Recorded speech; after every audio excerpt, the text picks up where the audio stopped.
Koalicioni Vlen ka zgjedhur Adnan Azizin për shef të shtabit qendror zgjedhor për zgjedhjet lokale. Nga ky subjekt njoftuan se deputeti Azizi u zgjodh në një vendim të marrë unanimisht nga struktura udhëheqëse e Vlenit, edhe pse zgjedhjet lokale do të mbahen pas 5 muajve.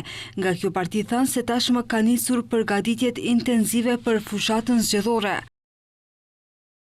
Zgjedhja e deputetit Azizi në këtë detyrë vjen si rezultati përvojës së tij të gjatë politike, angazhimit të vazhdueshëm në terren dhe besimit të plot që gëzon brenda koalicionit Vlen. Ky vendim synon të forcojë përgatitjet dhe koordinimin për zgjedhjet lokale, me qëllim maksimizimin e përfaqësimit dhe suksesit elektoral të subjektit.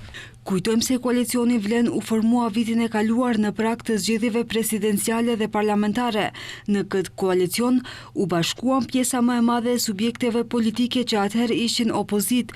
Megjithatë, rreth një viti pas formimit të këtij koalicioni, filluan përplasjet pasi kryetari i Aleancës për shqiptarët Arben Taravari kërkoi që në zgjedhjet lokale të dalin me lista të veçanta për këshilltar komunal, gjë që nuk u pranua nga partnerët tjerë të koalicionit, ndërsa të njëjtit akuzuan kreun e ASH se bashkëpunon me BDI-n dhe e shpallën të vetë përjashtuar nga Vleni, pasi sipas tyre, për ta është e papranueshme që ndonjë parti në koalicion të bashkëpunoj me Bashkimin Demokratik për integrim.